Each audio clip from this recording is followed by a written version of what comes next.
the universe, control the environment, even time, scientists have picked up where occult practitioners have left off and sought to solve mysteries that the magicians had long tried to understand.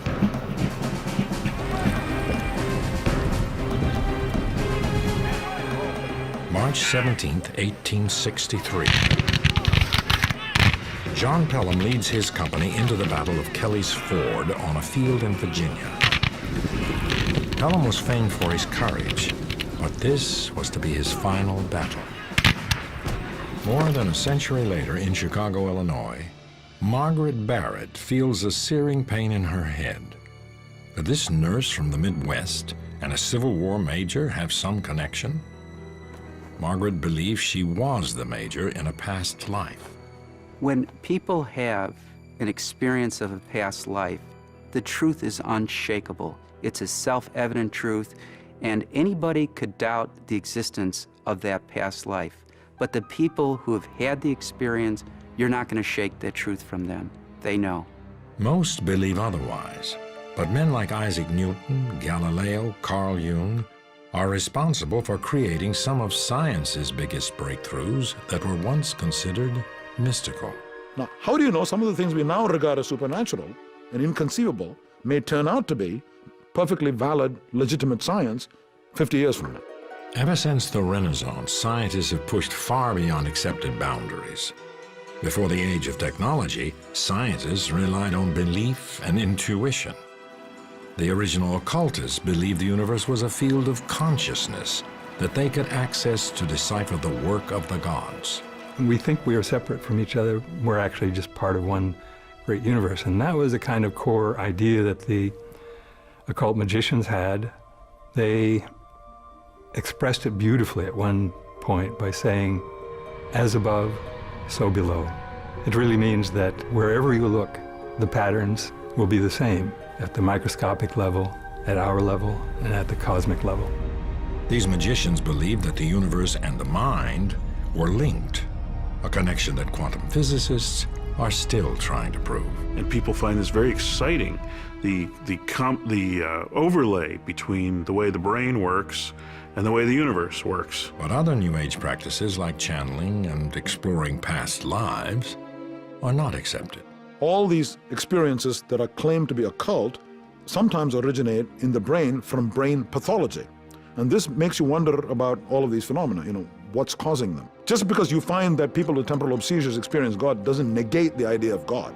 But it does make you wonder, what religious experience is all about, because there are neural structures in the brain that predispose you to religious belief and mysticism. The link between magic and science has always been strong. And once the mystical is proven, it can become scientific fact. It's a pursuit that has shaped the world and man's understanding of it from the time of Newton.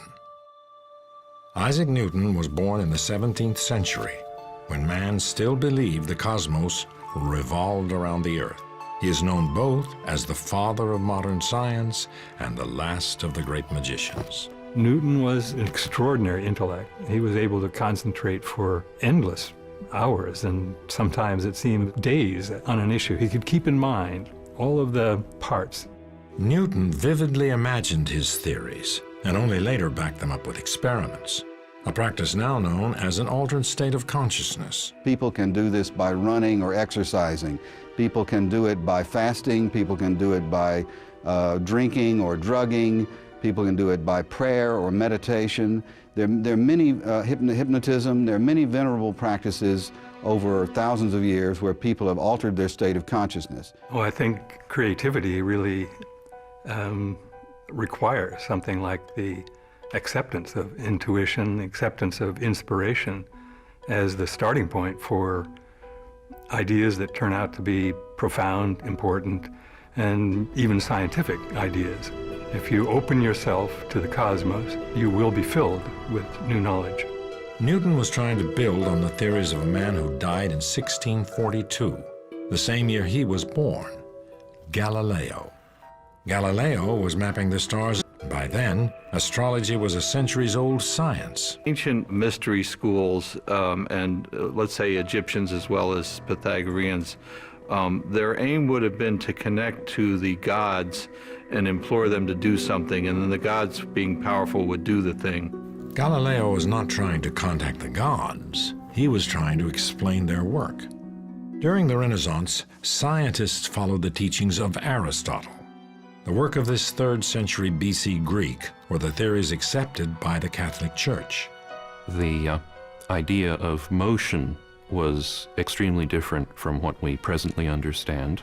The notion was that every kind of object or substance had its natural place, with earth at the bottom and then water, air, and fire, and the quintessence that the heavens were made of above that, and that objects tended to remain in their natural places, and that to move them you needed to push on them continuously. He also taught that the Earth was the center of the solar system and that a heavy object would fall faster than a lighter one. These were accepted truths until Galileo. Galileo confirmed that the Earth revolved around the sun. Aristotle believed that matter falls because it knows its place in the cosmos. The hand of its creator guides it to return to its place of origin. Galileo's understanding of gravity was much more advanced, and he used scientific method to prove his theories. Aristotle, who was a great thinker, believed that heavy objects fall much faster than light objects. And he needed 5 minutes to test this. All he needed was 5 minutes to go up in a building, take a rock, take a pea, and drop them at the same time. He never did. And the reason is the concept of an experiment is alien to the human mind. But not to Galileo. He did the experiment and found that they fell at the same rate. So this is why we think Galileo was a great genius, because he said, we can ask questions about nature, not have preconceived notions. We can start with an open mind and say, what happens when you drop a big stone on a tiny pea? And lo and behold, he found something counterintuitive, which anybody can test and verify. Galileo thoroughly discredited the sacred Aristotelian worldview of the Church and paid dearly for it. The cardinals of the Inquisition rejected his theories. He kept publishing, and for his efforts, he was found guilty of heresy. Galileo was placed under house arrest in 1633 and spent the rest of his life under the Inquisition's watchful eye. It took 350 years for the Church to admit that they were wrong. By then, Newton had confirmed Galileo's conclusions. Isaac Newton was fascinating. He was born on Christmas Day. He was a widow's son. He was raised in a kind of austere surroundings and went off to college and kind of never stopped being at college, and studied the rest of his life. From a young man, he studied everything there was in the universe to study. The Renaissance had been fueled by the rediscovery of long-lost early Greek and occult texts. Scholars like Newton were thrilled to discover new ideas in science, religion, and magic. Newton was not only a scientist, he was an avowed alchemist. Most of the brilliant people in history, and Isaac Newton was one of them, went into alchemy, went into various occult pursuits because they wanted to find out how things work, and they were willing to go as far as they needed to satisfy their inquisitive minds. In Newton's time, there was no hard distinction between magic, spirituality, and science. Scientists used any method to expand their knowledge. He spent years searching for the crown jewel of alchemy, the philosopher's stone. The stone was not an actual gem, but a higher level of consciousness that would enable scientific and spiritual breakthroughs. Alone in his room with his alchemical experiments, Newton would go for days without food or sleep. People who study creativity say there are several stages. First, you have to learn a great deal, and then you have to let that incubate and kind of bubble inside you, and then it will turn into something like an inspiration. That's what the alchemists were trying to do as well, and what Newton did so successfully. Newton took on Galileo's challenge of refuting Aristotle. When he applied his mind to Aristotle's theory of falling objects in the orbit of the planets, he made the most important discovery of physics: gravity. It was groundbreaking. When Newton thought about gravity, he had to conceive of the idea that two bodies can attract each other at a distance. And even today, we have trouble figuring out how that happens. I mean, how is it that the sun knows that Jupiter is there. Who knows? The emerging breed of empirical scientists were very uncomfortable with the whole idea that something could affect another object without touching it, without being connected to it in some way. Then we have Newton coming in with this mathematical theory that accounts perfectly for astronomical observations, but it requires there to be a force between these two different objects, and there's nothing in between. So he was basically stuck with action at a distance, no matter how uncomfortable it made him or anybody else. Newton was also the first to discover the properties of light and believed that light was composed of particles. Aristotle's worldview didn't accept the idea of atoms, of indivisible components of objects. But it's clear from, for instance, Newton's writings on light that he had some definite ideas along those lines, that he thought of light as being a stream of tiny, rapidly moving particles of some sort, corpuscles, as he wrote. In 1687, Newton published his masterwork, Principia, and he became an international sensation. In it, he set down his three laws of motion: the law of inertia, the relationship between force and motion, and his final rule: for every action, there is an equal and opposite reaction. Even though Newton had explained the universe, emotional difficulties would affect his work. The end of the 17th century brought important scientific advancement. Sir Isaac Newton had made an epic contribution to this revolution, but in 1675, he had a nervous breakdown. He had a number of things that happened to him all at once. He became depressed and holed up in his apartment and couldn't be brought out. He had to be dragged out of there by his friends. The legend goes that he had been practicing actual alchemy with chemistry, and that the fumes may have made him somewhat crazy or psychotic. There's all kinds of ways to read that, and he might have had simply a nervous breakdown. Newton never made another scientific breakthrough, but his work would endure. In the 1660s, a specter from the past haunted London, the Black Plague. 70,000 people died. Then the Great Fire. But in the midst of this turmoil, a scientific first. In 1660, an elite group of British scientists formed the Royal Society, history's first organization devoted to the pursuit of science. The Royal Society started out sort of as a smart guys club, where they got together and discussed every conceivable topic that was, probably a little risque, of course, because at various times, England was in the throes of religious clampdowns. The threat of the church did not stop them. Newton himself would lead the Royal Society for 24 years. He is said to have uttered just one sentence during all those meetings. He asked for the window to be opened. But his near mystical focus would inspire another generation to look for the universe within, the human brain.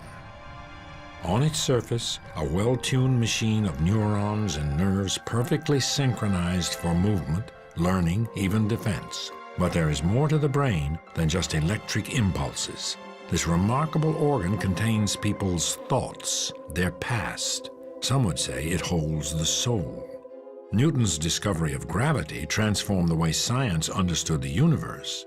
But another member of the Royal Society, Thomas Willis, was about to overturn Aristotle in a different field, medicine.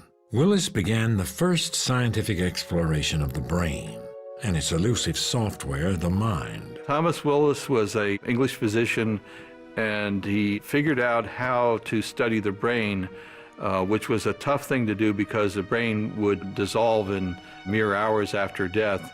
Progress in medicine had been hampered by a long-standing taboo against dissection of the human body. It took a certain relaxation of the rules to ever get dissection to happen. A lot of times the practitioners were in fact criminals. They were declared to be criminals even though they were scientists. It was against the law and every other thing to dissect a human body. Until the Renaissance, doctors believed Aristotle's view that the heart was the home of the mind. Few in medicine were able to conceive that the shapeless white mass inside the skull could possibly be the seat of reason and artistic expression. Willis suspected that the brain held more than his colleagues assumed. So he figured out a way to preserve it and then was able to distinguish all of the parts of the brain which nobody had really come to grips with before. Like Newton, Willis was an alchemist willing to experiment to get to the truth. Willis was the first to dissect the nerves leading to the brain. He explained how they functioned together. His lectures held his audiences spellbound. In 1664, he published Cerebrae Anatomy, at the time the most comprehensive study of the brain. A young student named John Locke built on his work and investigated the nature of thinking itself. Locke was primarily a philosopher. In 1660, he published his Essay Concerning Human Understanding, distancing himself from Aristotle. Locke really challenged the Aristotelian notion that ideas were innate in the human mind, and instead focused on the development of ideas and the developmental process and the ways the brain apprehended the universe. It was really one of the first efforts to describe a neuroscience and what the brain actually does. Neuroscience became a new discipline that is still full of mystery. I think it's true that there's the brain, there are neurons firing, and there's the mind. Okay, but regarding the mind itself, we have barely scratched the surface of how it works. What do you mean by creativity? What do you mean by consciousness? What do you mean by self-awareness? Scientists now understand how much of the brain works inside the skull, but are still trying to discover how the mind can affect the world outside of its casing. In Paris, medical astrologer Franz Anton Mesmer stumbled almost by accident upon hypnosis. At the time, Mesmer was experimenting with magnets as a means of curing illness. Well, Franz Mesmer would have people sit in a tub, and he used magnets with these tubs, and it was often referred to as amnomagnetism, which is interesting because magnets have recycled again today, and medical doctors are using electromagnetism as a way of healing. Mesmer first believed that the magnets exerted the invisible force of animal magnetism. Later, he thought that the force emanated from within him, and he abandoned the magnets. In actuality, Mesmer had only rediscovered another lost occult art. The first induced hypnotic performance, recorded on papyrus in a British museum, was given at the court of Khufu in Egypt over 5,000 years ago. Later, seers at the Greek oracle of Delphi used self-hypnosis to foresee the future. Modern hypnosis, as practiced in the United States, begins with Franz Mesmer. But if you go back even further, every culture has a way of going into a trance. It could be using music, it could be using dance, it could be sitting in meditation. His treatment became popular in the 1770s, and Mesmer's fame quickly spread as scores of patients claimed themselves cured through mesmerism. He was able to put people in a trance and suggest to them things that were good, like getting better, like healing. He became famous for that, and they actually had to have a committee of scientists, and that was actually Ben Franklin was one of the committee who tried to decide whether anything about this was real or not.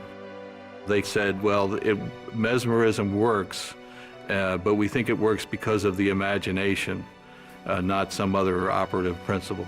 Mesmer was dismissed by many as a quack, but in 1843, London surgeon John Elliotson began using what he called the mesmerizing coma to perform major surgery without pain.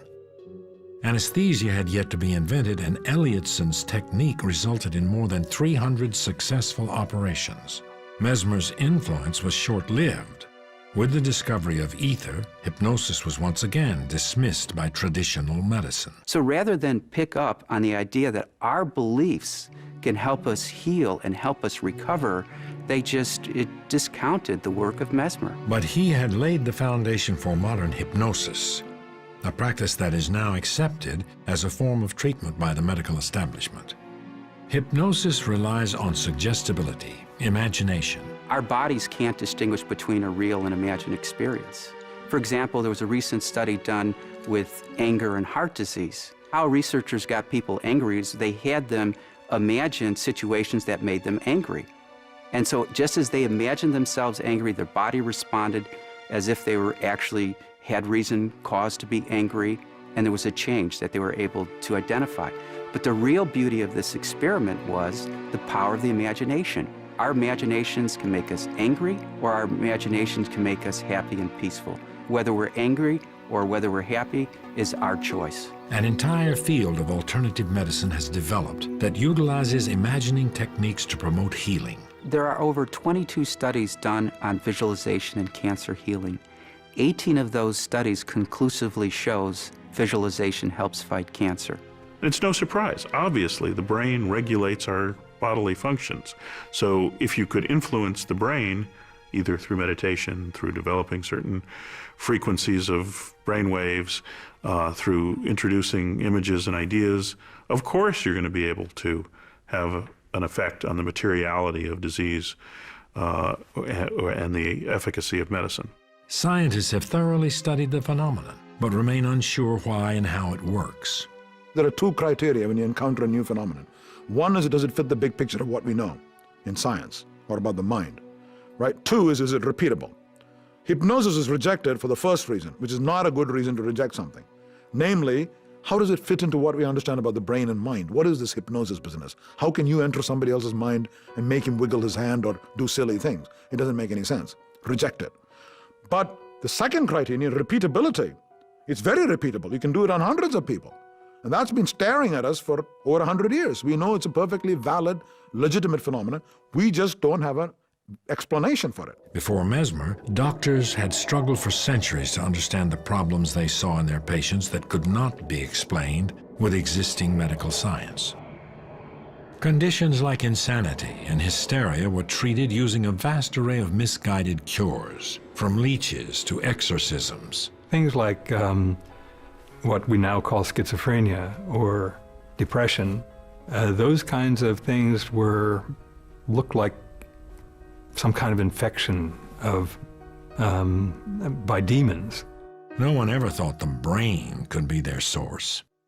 Locke's essay on human understanding gave rise to a new science, psychology. In 1885, a 29-year-old Viennese doctor named Sigmund Freud was struggling to cure the hysteria he encountered in many of his female patients. Freud had begun his medical career researching the nervous system, but nothing in accepted science could help his patients. In 1885, humanity was on the move. Carl Benz has created the first gasoline-powered vehicle. But Dr. Sigmund Freud was running into a brick wall, trying to help solve the emotional problems of his patients. Then he tried hypnosis. He put his patients under and found that they remembered past traumas. Physicists had recently developed a new understanding about energy, that it could not be destroyed, only transformed. Freud was inspired by their work. He was brilliant, he was opinionated, and he was a pretty good learner.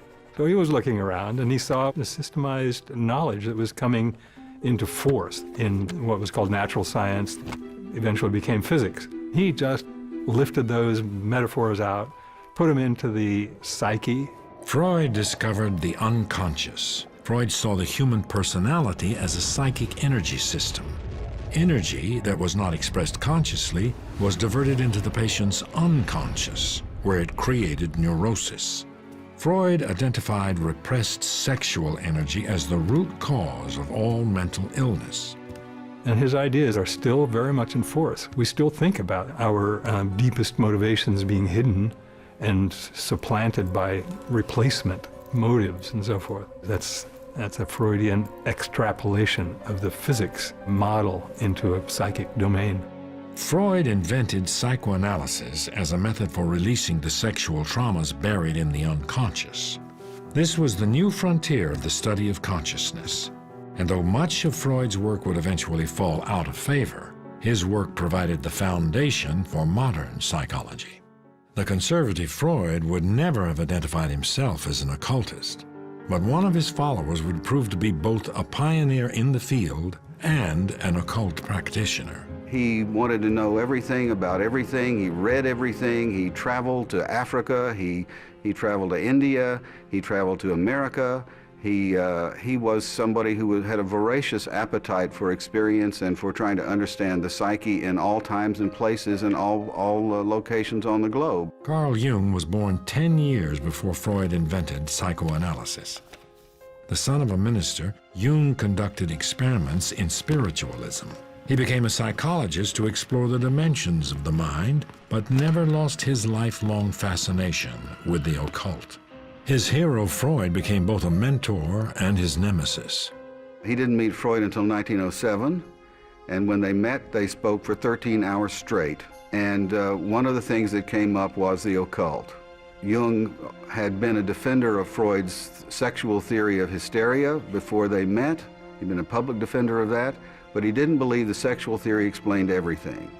And when he sat with Freud during this 13-hour thing, Freud got a very, very serious expression on his face and looked at Jung and said, you must promise me one thing, dear son. You must promise never to abandon the sexual theory and make of it a dogma and unshakable bulwark against the black tide of mud. And then he hesitated and said, of occultism. Jung refused to believe that sexual repression explained everything, and he was not about to give up the occult. But Freud made certain that Jung paid a price. Jung was, at the time of his break with Freud, he was president of the International Psychoanalytical Association. And Freud did not want to leave Jung in charge of the whole shop. And so behind the scenes, in what you might call an occult practice, he formed a little committee, and he gave each one of them a little signet ring, and he swore them all to secrecy, and they began to plot in a kind of conspiratorial way about how to get rid of Carl Jung. Jung constructed a tower at Bollingen, and he built it in some sense by his own hand, and he carved various kinds of stones out there with mystical figures on them, and he cooked on a primitive little stove with wood there. He chopped wood outside. He went down to the lake. He slept on a cot. It was a kind of retreat where he could go and introvert and have his own psychological experiences. He struggled with his own depression and emerged with a new kind of psychology, one that was steeped in mystic thought. He used tarot cards, he used astrology, but more importantly, whether it be tarot cards or astrology, Carl Jung believed in the intuition. Carl Jung once said, the therapist's job is to get his or her patient in touch with the intuition, and when the therapist has done that, the job is basically done. During his retreat, Jung concluded that astrology, alchemy, mythology, and the I Ching were ways the first magicians understood the human consciousness. His biggest breakthrough, he saw the psyche as an energy field far bigger than a single personality. He called this the collective unconscious. The collective unconscious includes all the things that are not personal to us, that transcend that. They're the transpersonal or impersonal contents of the unconscious that Jung called archetypes. They're the typically human components that don't have anything to do with us necessarily just personally. They're not about our personal experiences. It's not about our mother or our father. It's about the very idea of mother and father. Both Jung and Freud practiced the altered state of consciousness used by magicians to gain their deepest insights. For Freud, this was a method of free association, and for Jung, this is a method of active imagination, where you deliberately induce a fantasy and you talk to aspects of yourself that are personified in image form. This would be like in the occult or in mediumship or in seances, thinking that you're talking to the dead when you're actually talking to yourself or your many inner selves. While Freud had isolated the personality into a bundle of neuroses driven purely by sexual repression, Jung had brought the individual to higher ground, a place within a broader humanity that had meaning and continuity. We have both a personal unconscious and a collective unconscious. So the personal unconscious is more aligned with our soul, and then our collective unconscious is the wisdom, the archetypes, the myths, the universalities that anybody can tap into. So we all have our own personal path that we're on, and we all have a collective path. Jung's ideas have inspired many New Age practices. It can possibly come from something like Jung's collective unconscious, Probably most people who are channelers would say it comes from a higher level of wisdom. And maybe it's the same thing. It certainly is a related kind of concept to the collective unconscious. But the typical presentation is as if there's some being, a departed soul, or maybe a group of them who now exist in some other dimension, but have chosen to help us out by channeling some of their wisdom through one of your friends or neighbors. In Jung's work, dreams could yield valuable insights. Some psychologists have taken this one step further into a technique called lucid dreaming. Lucid dreams are a special category where not only are you dreaming, but you know you're dreaming, and you actually may even be able to directly influence the direction of the dream. But Jung's influence did not stop with psychology. His work inspired a physicist who would try to forge a connection between the occult and science. For centuries, the study of the universe and the mind were separate disciplines. In 1905, the 30-year-old Jung met a young German man working as a clerk in a Swiss patent office, Albert Einstein. In some ways, Einstein was a mystic at heart. As a child, he had observed the movements of a compass needle and vowed that he would one day learn the mind of God. Like Newton, he would enter an altered state of consciousness which he called mind exercises, and intuitively arrive at his discoveries. Only later, Einstein would back them up with formulas and proofs. That year, Einstein published 5 papers of new physics in the journal Annalen der Physik, theories that rewrote the rules of the universe. In it, he posed his theory of relativity, which held that time and space are relative, changing concepts, not absolutes. Newton developed these wonderful things, the laws of motion and gravity and so on, which appeared to be just like clockwork. And it made everybody pretty happy, even though it was revolutionary at its time, because they discovered that the universe was a big giant clock and it all worked in an orderly way. Einstein came along and said, well, yeah, that could be true, but also it's relative. And it turned it all upside down again. In Einstein's autobiographical notes, he would ask Newton for forgiveness for revolutionizing the science of physics. Einstein had finally solved a contradiction Newton had observed an age ago in the behavior of light, that it acted like a wave, but sometimes like a particle. And in the process, he finally proved Newton's intuition about the existence of atoms. The photoelectric effect, as it's called. If you shine a bright light onto a piece of metal, it'll knock electrons loose. And the wave theory was simply not accounting for the details of how that happened. Then came Einstein in 1905 and was able to account for the photoelectric effect perfectly by saying that when light interacts with the metal, it comes in discrete bundles of energy that depend only on the frequency of the light and not its intensity. So it's still a wave. I mean, frequency is fundamentally a wave concept, but it's acting like a particle. 15 years after Einstein published his groundbreaking papers, Wolfgang Pauli, barely out of his teens, wrote a brilliant exposition of Einstein's relativity theory. The 2 pioneers of quantum mechanics, Max Born and Niels Bohr, encouraged Pauli to join their field. These mind-numbing problems became Wolfgang Pauli's obsession. Though a difficult and troubled man, Pauli was a master of intention. Other scientists called it the Pauli effect. His colleagues in the experimental laboratories in physics said, please, please stay away, because sure as he would arrive in the laboratory, all the experiments would stop working. They even claimed that if Pauli went by the town in a train, that the experiments would stop working. He, like many of the others we think of as great scientists, was consummate intender. He could intend what was about to happen, and it would happen in a certain sense. He was one of the most creative figures in quantum mechanics because of that.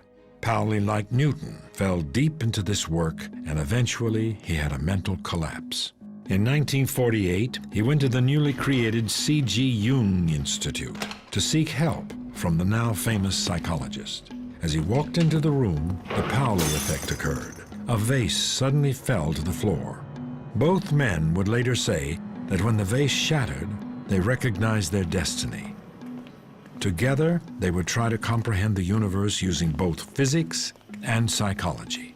Pauli became one of the great contributors to the development of quantum physics, partly because of the intuitions that were fed, at least in part, by that kind of collaboration with a great intuitive thinker in a completely different domain, Carl Jung. And similarly, Jung understood much more and was able to express more usefully the kinds of things that he knew because of Pauli's contributions. The incident itself led them to develop the concept of synchronicity, where two supposedly random events collide to create meaning. Synchronicity, as Jung defines it, is a correspondence between an inner psychic state, psychological state, and some external event. The correspondence having a high degree of improbability, so that it appears random or accidental or merely coincidental or merely chance. Jung and Pauli combined their brilliance and intuition and arrived at a theory of the universe. If matter behaves according to observation, then have human beings made their own reality? Have people's collective thoughts and dreams created our world? It's a notion that many scientists reject, but it echoes the occult. The ancient occultists' idea of a latent consciousness that's pervading the whole world would make some of the interpretations of quantum mechanics a great deal simpler, because if consciousness is essential to the act of observation, to bringing a definite reality out of these quantum clouds of probability, life in some ways gets simpler if there are other sources of consciousness out there besides just us. The latest attempts to produce Einstein's unified field theory is string theory, which marries Newton's physics to quantum physics in a new theory of gravity. String theorists believe that at the smallest level imaginable, all matter is made up of vibrating strings. Those differences in observations in quantum physics are not due to the unconscious creating the universe, rather due to tiny variations in vibrations. String theory unifies the small and the large. We have Einstein's theory of general relativity, which is a theory of the gravitational force, and it works very well at explaining the large scale of the universe. We have quantum mechanics, which is the theory of the very small, and it also works extremely well. The trouble is these theories are not compatible. You cannot construct a theory of quantum gravity by any of the conventional approaches. String theory looks extremely promising in that regard because it is innately a quantum theory. If true, it implies a fascinating realm of parallel universes and multiple dimensions. The way string theory does an elegant thing is that it says, okay, there are these tiny little things called strings, and they make up all other particles that there are in the whole universe. And these strings are really just energy. And therefore, we've now gotten down to the very, very tiniest particle or element of what there is. And then since they're all just energy, we can think of ourselves as merely energy, which would be very satisfying for many people. There's a religious way to see that, and there's a chemical way and a physical way to see that. But these theories may never be proven. Scientists have affected our world with work that has at first appeared magical. In 1895, Conrad Röntgen was experimenting with cathode rays when he noticed a green glow on a painted screen on his workbench. But the cathode ray tube was covered with black paper, which meant that these invisible rays passed through a solid. Experimenting further, he discovered that the rays could pass through skin, revealing the bones of his wife's hand. Imagine people's reaction to that. Imagine somebody told you, here's a table, and there's a drawer, and then inside it, there's some film, and I'm going to pass these mysterious rays through your hand, and you see your bones. Now, people would say that's supernatural, that's occult. In fact, nobody believed him. And he said, I'm not going to publish this in a scientific journal because it sounds almost occult, So in fact, I want to publish it in a newspaper. So he published it in his wife's hand in a newspaper, and you could see the bones of a hand, and it made history overnight. Röntgen's work could have easily been dismissed. Put yourself back at that time. Here are people talking about physics and balls moving, light and this and that, and somebody publishes a paper saying there are these rays that go through your hand, which is opaque, and show the skeleton, the bones of your hand. You'd have said, this is garbage. You know, I mean, this is occult, okay? But it turned out it's not occult, it's a real phenomenon. But the difference is it was immediately repeated by 1,000 laboratories all over the world. Will other occult beliefs become proven science? Originally from England, Margaret Barrett had little knowledge of the Civil War, but felt drawn to study it. One day she happened upon a picture of John Pelham and noticed a striking resemblance. The gallant Pelham, as he was known, was killed by a Union shell at the age of 24. Does he live on in Margaret? Margaret suffers from chronic migraines. She's had brain surgery for what I believe is the same injury that John Pelham died from. John Pelham died when a shell exploded in the back of his head and pressed in his skull.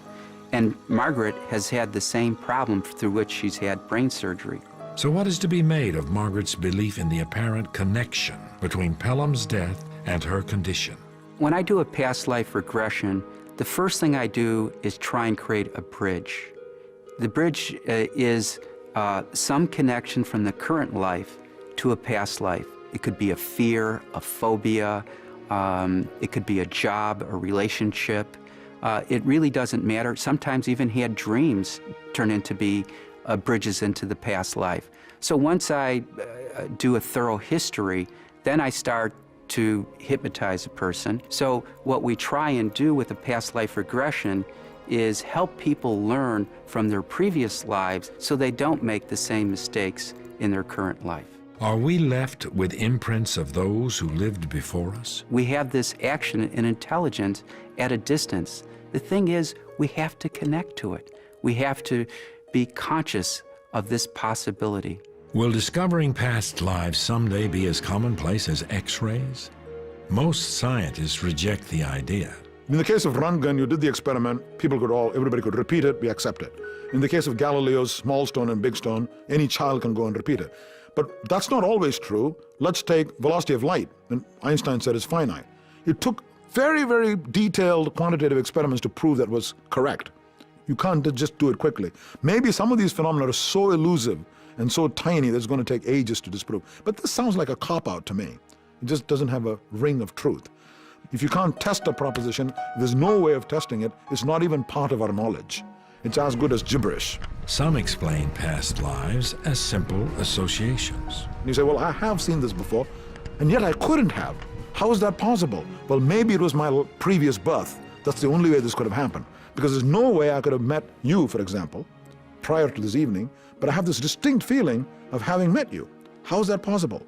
Oh, maybe it was my previous birth. It's not your previous birth, it's your memory playing tricks on you. Progress has long been achieved by innovators who were willing to go far beyond accepted reality. In an interesting way, it almost seems that the evolution is really a kind of revolution, if you will. You sort of revolve through the same set of ideas, express them in different ways, find new tools for probing more deeply into the core understanding. But ultimately, we're looking at the same picture, the same universe, hopefully refining the understanding a bit, but we're working hand in hand with the ancient magicians. Today, the mind is as mysterious as the universe once was. Will scientists one day discover that human beings create their own reality? We're going to get some very big breakthroughs through science, but it's going to come by science looking at what some might call the occult.